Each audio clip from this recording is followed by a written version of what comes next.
వంశీని కలిసేందుకు Krishnalanka police station దగ్గరకు వచ్చారు ఆయన భార్య. అంతకుముందు వల్లభనేని వంశీ భార్య పంకజశ్రీని ప్రశ్నించారు కృష్ణా జిల్లా నందిగామ పోలీసులు. వంశీని హైదరాబాద్ లో అదుపులోకి తీసుకున్న పోలీసులు కారులో విజయవాడ తరలించారు. ఈ సమయంలో మరో కారులో ఫాలో అవుతోన్న వంశీ భార్యను నందిగామ దగ్గర పోలీసులు అడ్డుకున్నారు. హైదరాబాద్ రూట్ లో ఉన్న నందిగామ మండలం మునగచెర్ల దగ్గర ఉన్న బోస్ డ్రైవింగ్ స్కూల్ దగ్గర ఉంచి ఆమెను ప్రశ్నించారు. ఆ తర్వాత హైదరాబాద్ వెళ్లాలని సూచించారు. అక్కడి నుంచి ఆమె కృష్ణలంక పోలీస్ స్టేషన్కు వచ్చారు.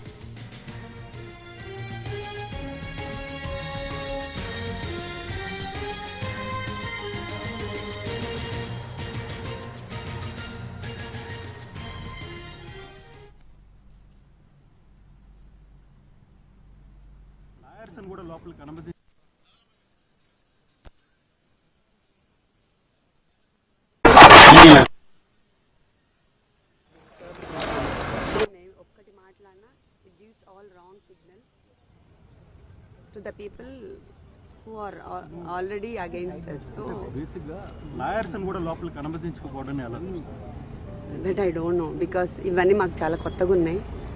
We are not exposed to all these things. ఏదైనా ఆయనే చూసుకునేవాళ్ళు. So this is the first time మేము బయటికి రావడం కూడా. సో అనుమతిస్తే బాగుంటుంది, మాకు కొంచెం కంఫర్టబుల్గా ఉంటుంది. అంటే పొద్దున ఆయన అరెస్ట్ చేశారు ఇంటి దగ్గర, అది నేను కాదని చెప్పట్లేదు. బట్ అరెస్ట్ చేసిన తర్వాత మమ్మల్ని ఆపి మా కార్ అది చెక్ చేశారు. సో తర్వాత 1.5 అవర్ రానిలేదు దగ్గరికి. 1.5 అవర్ అయిపోయింది కాబట్టి వీఆర్ డిస్టర్బ్డ్ అండ్ వరీడ్. ఏమైంది ఆయనకి, ఎందుకు రానివ్వట్లేదు అని. ఇప్పుడు మామూలుగా మెడికల్ చెకప్కి చేయాలి, తర్వాత కోర్టుకి తీసుకెళ్తారు. నాకు ఉన్న కొంచెం నాలెడ్జ్లో it should happen like that కదా. అందుకోసం మేబీ ఇప్పుడు అది కనీసం ఆయన బాగున్నారు, ఏమి ఇబ్బంది లేదని కనీసం మా లాయర్ గారని చూస్తే మాకు కొంచెం హ్యాపీగా ఉంటుంది. ఎందుకంటే సడన్ గా దే స్టాప్. సో మనకి కొంచెం వరీడ్గా ఉంది ఎలా ఉన్నారు ఏంటి అని. లీగల్ గా మీరు ఏదైనా అప్రోచ్మెంట్ ఫర్దర్ అప్రోచ్మెంట్ ఏమైనా చూస్తున్నారా? ఫర్దర్ గా లీగల్ గా ఫస్ట్ నుంచి ఇట్స్ ఇన్ ద ప్రాసెస్ అండి. సో ద టీమ్ ఆల్రెడీ ఉన్నారు. So they will do their own. Legal గా అవుతానే ఉంటది. కాకపోతే మనకి at this point of time ఏమవుతుంది అనేది కొంచెం స్ట్రెస్ఫుల్ గా ఉంటుంది.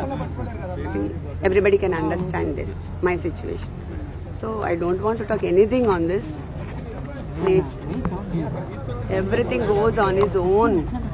న్యాచురల్ జస్టిస్ అనేది కూడా ఉంటుంది. సో అందరూ తప్పులు చేస్తారు, నేను చేయట్లేదని చెప్పట్లేదు. But nature also has its own justice. So I believe in that. So madam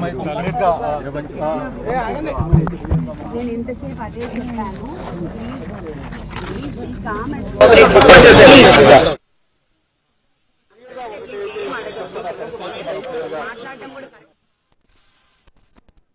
తప్పకుండా మాట్లాడతాను. పర్మిషన్ తీసుకుంటామన్నారు, మేము వెయిట్ చేస్తున్నాం. చాలా డిస్ట్రెస్డ్ గా ఉన్నాము. ప్లీజ్ గివ్ సమ్ స్పేస్, తర్వాత మాట్లాడతాను. Please I want to see my husband first. Please ఒక్కసారి ఆయన చూసిన తర్వాత ఐ టాక్ టు యూ. నేను మీతో మాట్లాడతాను, తప్పకుండా మాట్లాడతాను. పర్మిషన్ తీసుకు